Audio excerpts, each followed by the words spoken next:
I'm CK. Tonight,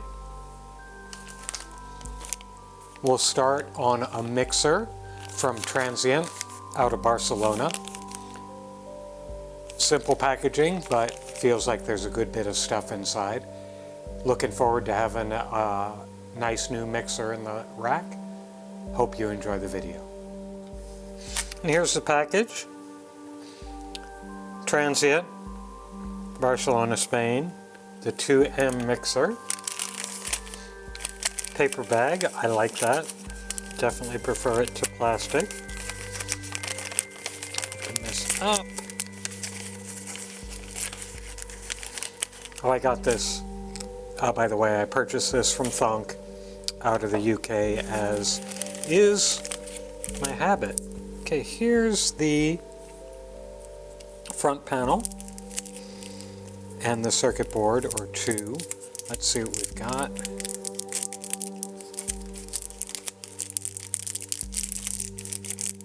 Let me get my scissors because I'm not smart enough to open this bag.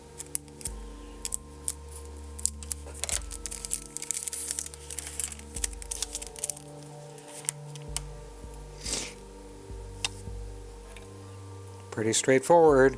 1, 2, 3, 0. 1, 2, 3, 0, or out, I assume. I assume there's going to be a jack and a knob, but we'll know for sure in a second. Actually, it looks like, as we look here, here's the front circuit panel. So we've got knob, knob, knob, knob, knob, knob, knob, knob, jack, jack, jack, jack, jack, jack, jack, jack. So that's the way it's going to be. Board looks interesting. It's blue, but not the same blue as Division 6 uses. It's a little funky. The solder pads, these big ones in particular, are a little, how do I describe? They're a little ripply, and they're not quite round. The smaller ones look symmetrical all the way around, but the big ones don't. Also looks like we may have some surface mount there. If we do, that's very little and won't be a problem. Then on the backboard, it's 2M version 2.0 and a little symbol. I assume that's the logo for Transient. Yeah, the pads look a little different. So, a couple of ferrite beads, power connector, of course, diodes, 2 diodes, so they're using both power rails probably. A couple of capacitors, more caps, chip. LME 49720. Let me look that up real quick. So as you might expect, an LME 49720 from Texas Instrument is dual high performance, high fidelity audio op amps. So that's what's, obviously you're getting signal in, you're mixing it and getting signal out. So it's got 2 op amps, I assume it's for top and or 1 and 2, but I'm not certain, of course. Looks pretty straightforward in terms of componentry. You would kind of expect that a mixer, while they can be very good and takes good design work, they're not theoretically ultra sophisticated. Power cable, then inside another paper bag containing the components. Again, I'm all in favor of paper instead of plastic. Bunch of resistors, the op amps and their associated circuits. I mean sockets, not circuits. Pin header to join the front board with the back board. jacks and knobs. And we've got two different types, I believe. Let me take a look.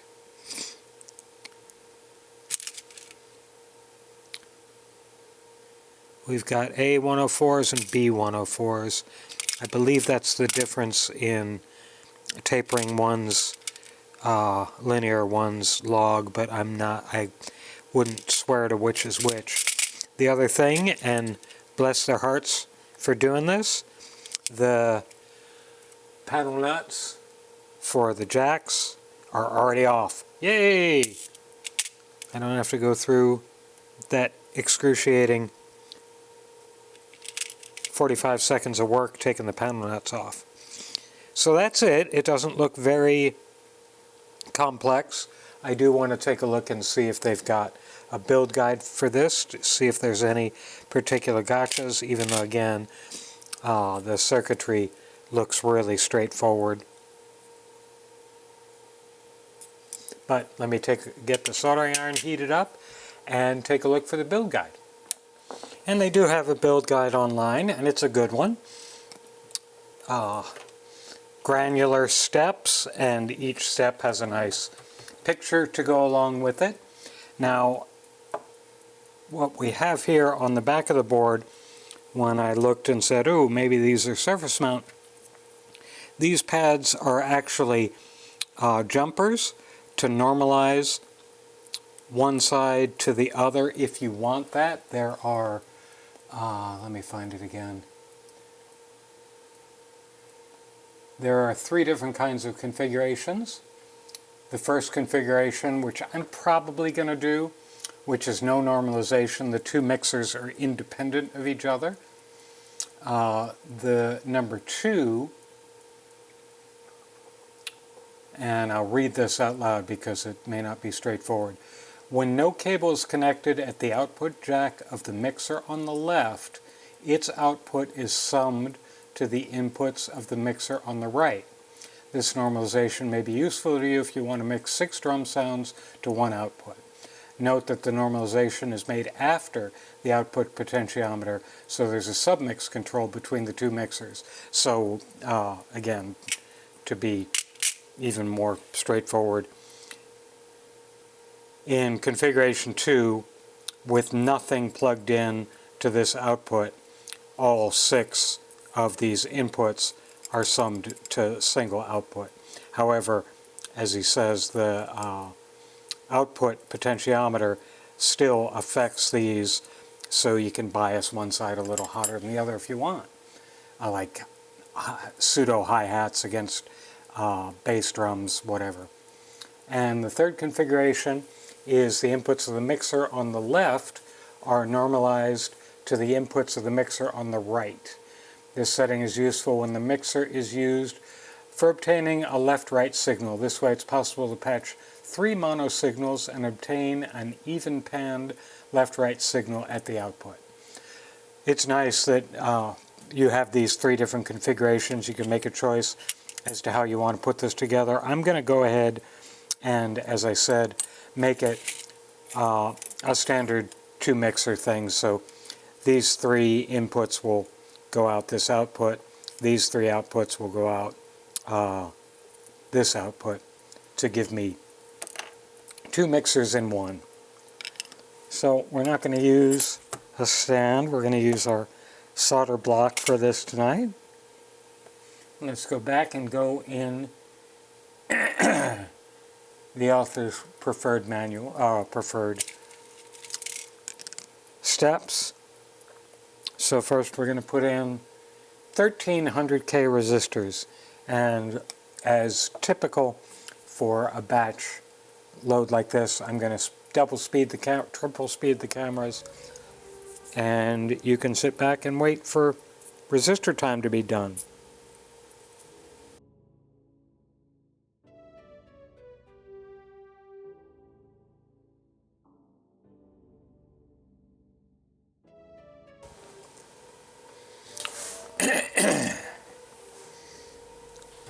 Resistors are on the board, and 2 things I didn't mention. One of them, the circuit board holes are all plated all the way through, which again is the best. The only other thing is the board layout almost feels like the resistors were set for 1/4 watt, and these are 1/2 watt resistors, so the leads are a little bit tight, but it's not a big deal. Just be aware you want to bend them all the way close to the body of the resistor. You don't want to have a little out and down because the hole spacing is tight. Now we're going to put capacitors on, and there's only 6 of them total. So we'll put the 22 picos in first. 22 picos, and the others are 100 nanofarad, and they're the standard. I mean, there are probably more of these 104 100 nanofarad caps in the world on circuit boards than there are any other cap,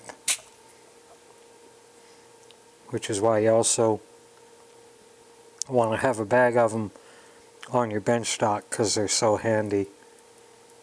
And a bag of 100 nanofarad caps costs like $5, if that. $5 for good ones, I should say. Not recycled e-waste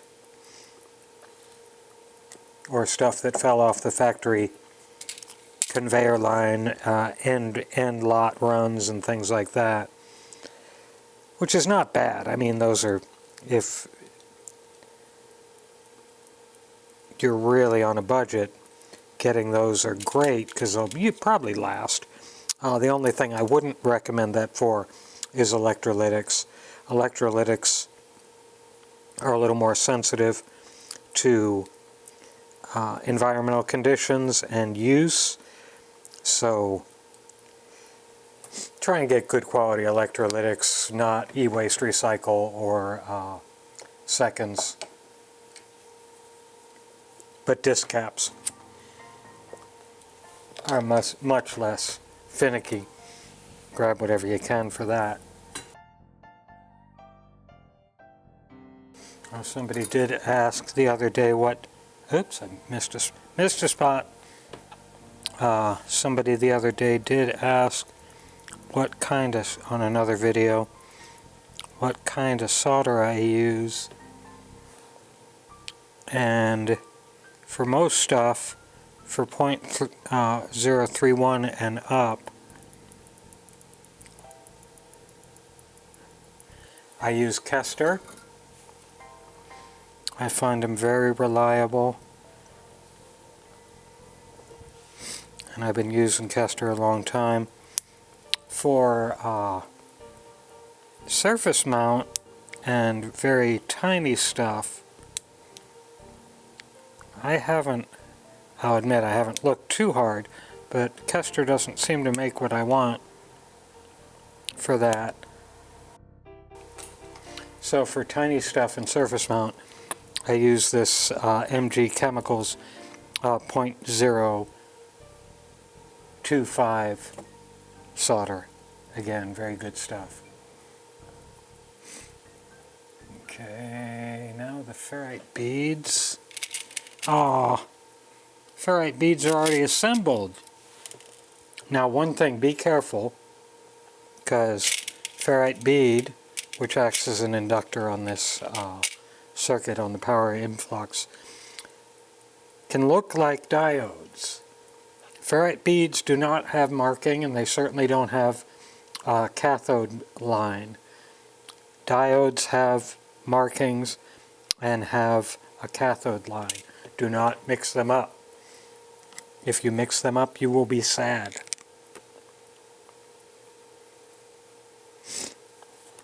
I had even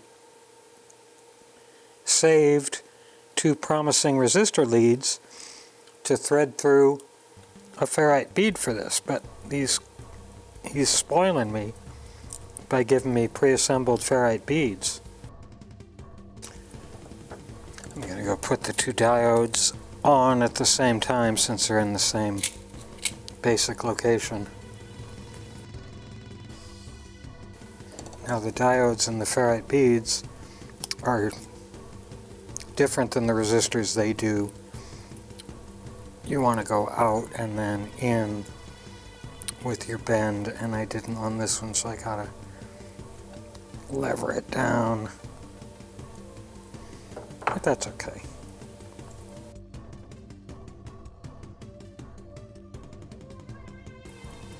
Now do power header, and power header faces down on this one, so set that in the holes, and then use this set of locking tweezers to keep all the pins aligned.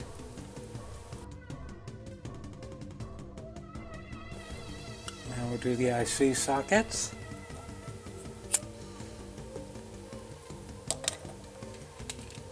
And they're on the little piece of foam. There it is. These pins are a little bent inward,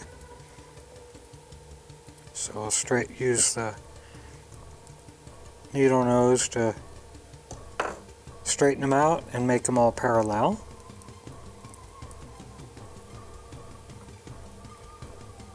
And that one's poking out a little bit.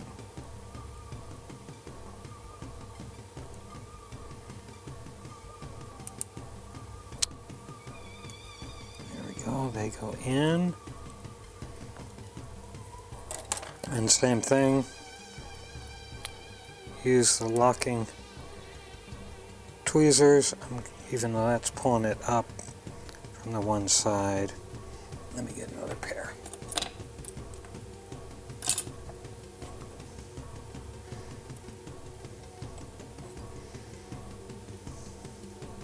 So pin it on both sides.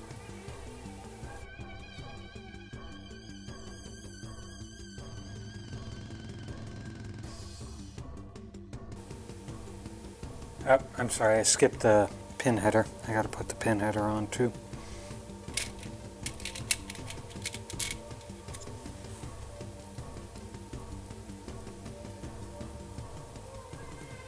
Just double checking our orientation here.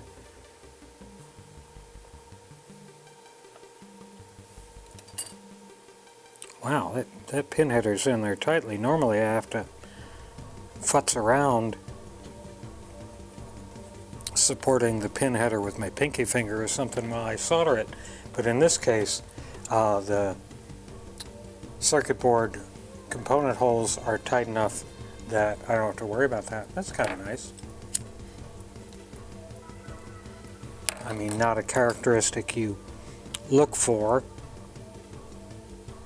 or design for, but nice anyway when you find it.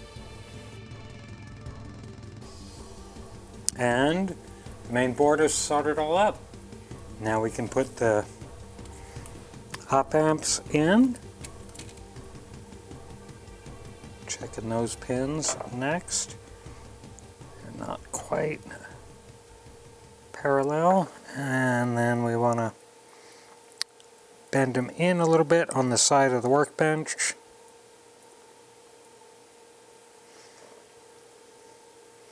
Now, notch going the right way, pins all aimed in the right socket, and boom. That one's in, no pins bent. And the other one's in, the other amp is in, no pins bent. Looks fine. Okay, we're moving on up to the front PCB. Okay, I'm gonna set the jumper configuration now, and again I'm gonna do no normalization. The two mixers are independent.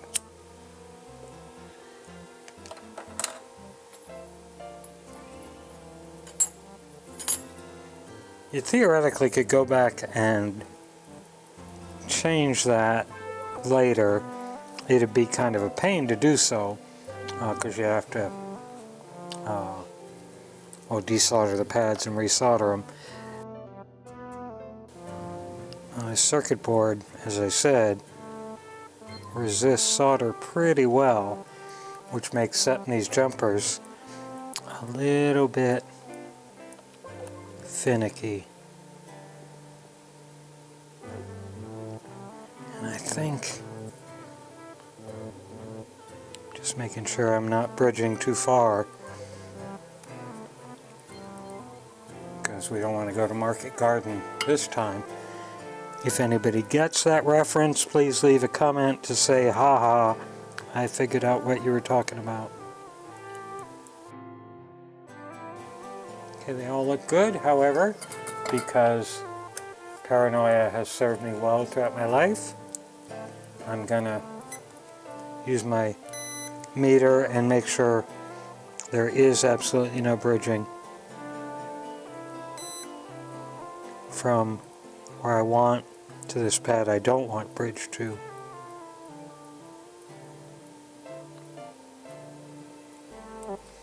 We're good. Sorry, camera batteries went dead, so the next step is to put the pin header in, and I did what I usually do, which is support the pin header against the circuit board and pin one leg down. And I didn't care at all about the orientation of the pin header. As you can see, it's all at an angle and cattywampus, and that's fine because I've got just one pin with solder on it. So all I do is I go back and I heat that, put the soldering iron on that pin, and I can see exactly what I'm doing, and I get it perfectly aligned. So these are straightforward if you have a plan. And again, the plan is pin one leg with no concern about where it's going, pick it up, look at the header orientation, put the soldering iron on that one soldered pin, get it perfectly perpendicular, and you'll be happy. Now before I actually continue soldering, I'm gonna just double check against the other board and see it will mount just perfectly. Now I'll do the rest of the pins on this pin header.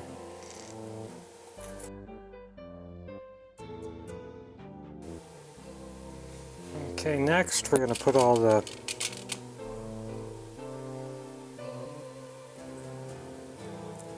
pots on. And I've got these big old retaining clips, which can be a little bit of a pain to get through the board. In fact, I'm not sure they're fitting. So let me flatten them out a little bit so it's not the side that's causing, not the bend that's causing any friction.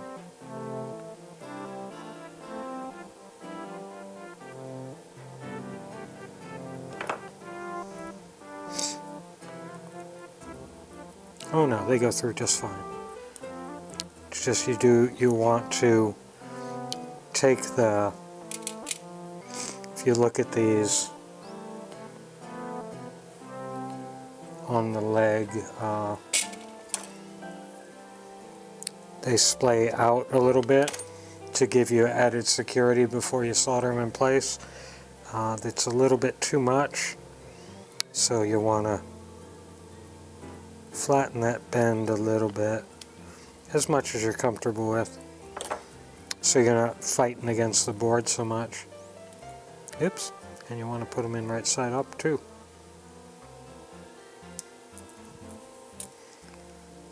Even still, I want to flatten this one up even more.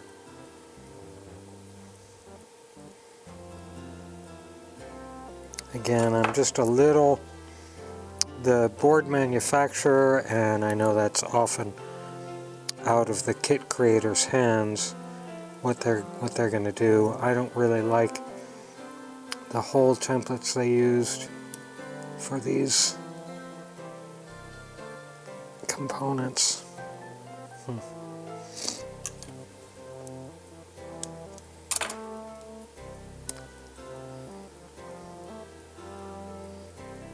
But again, this is also a very narrow board for what it's doing.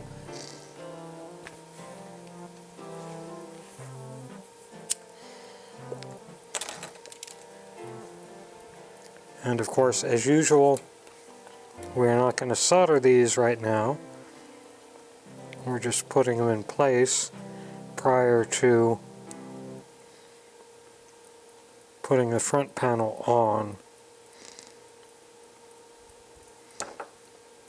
because we'll solder after we get the front panel on. And there are two, as I said earlier, there are two B tapers, and I want to make sure I'm not putting them in the A slots.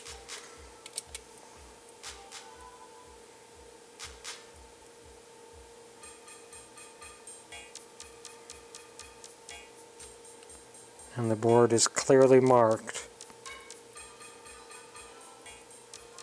It's just a matter of the assembler paying attention to marks.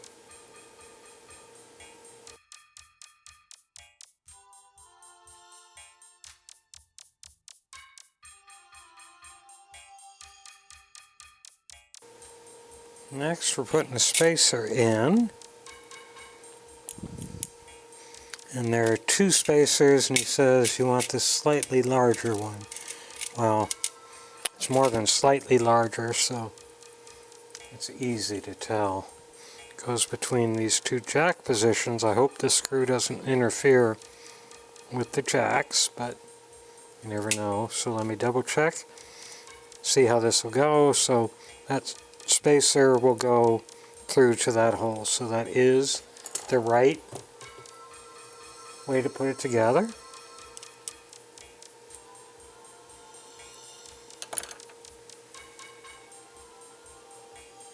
And now we'll put the jacks in.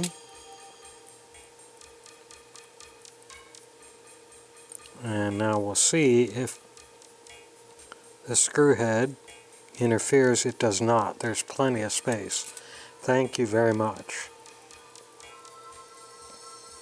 I had a bit of a disagreement with another kit designer about his screw positioning and audio jack positioning.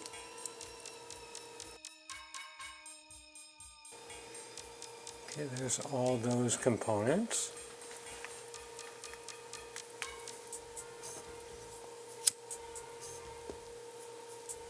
Now we're going to put another spacer, and this spacer goes on the front panel, and it's got to have a small screw, or to quote the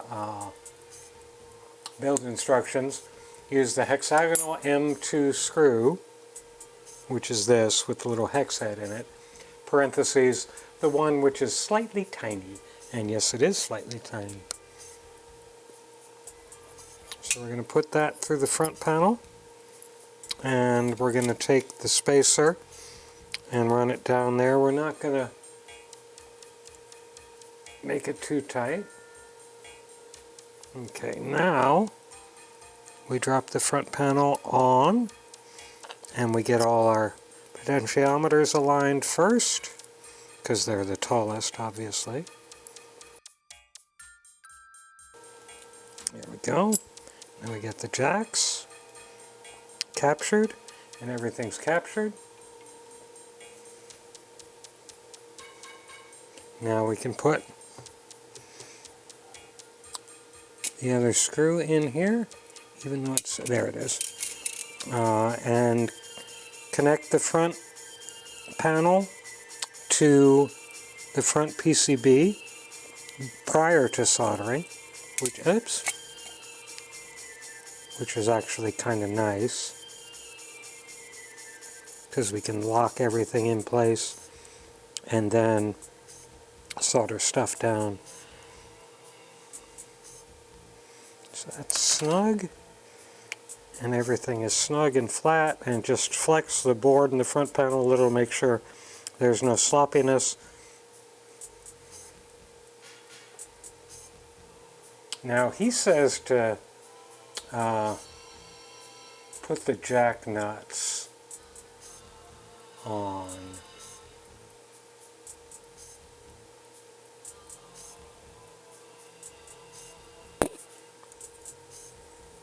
Now, I guess I'll do that. I'll do what he prefers.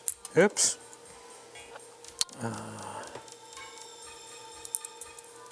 I typically would solder and then put these nuts on, but neither way is right. It's just personal preference.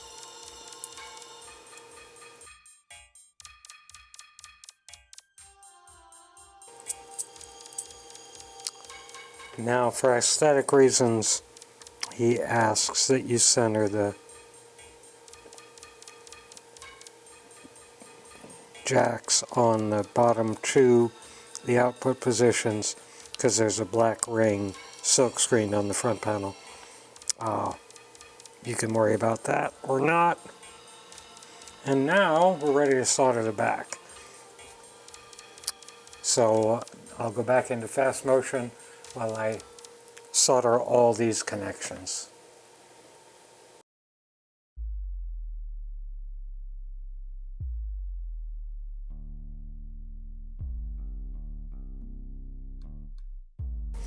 Okay, that's all the solder connections made. I'm double checking the whole board to see if there are any cold solder joints, if I've bridged anything. One thing in particular, I'm making sure that I didn't brush against the jumpers as I had my soldering iron in there, because that could be bad. But everything looks good.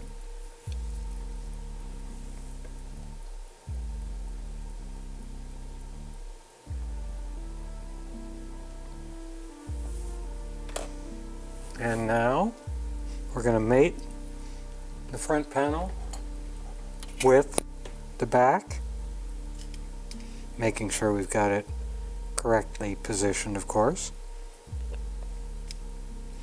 Slides together very easily. As you can see, the back board is slightly smaller than the front board. Now we take one of our screws and screw this into the previously installed spacer. Tighten it down, and we take our ribbon cable and we make sure we're oriented correctly. We are. Using keyed connectors helps a lot. And there we go. I'm gonna go around and do a little snugging up on the jacks. But the board and mixer is done. It's, as you saw, a relatively straightforward build. I mean, a very straightforward build, relatively easy. And took about, and of course I didn't use my timer, it took about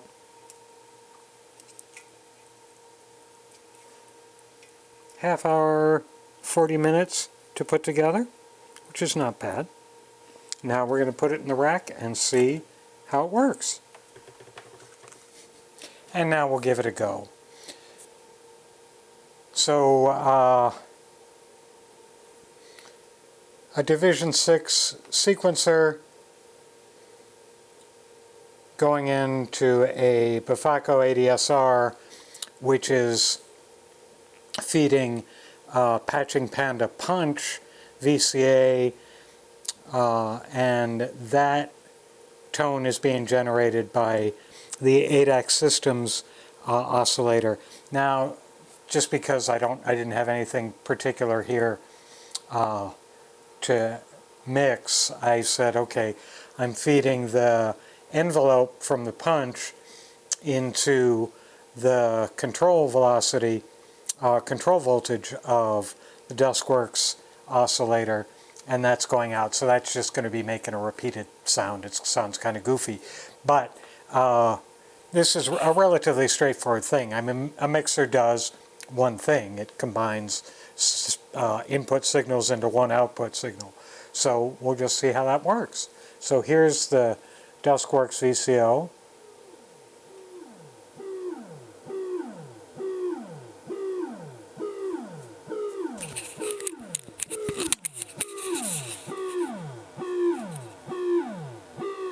Now I'm mixing the sequence from the ADAC Systems VCO.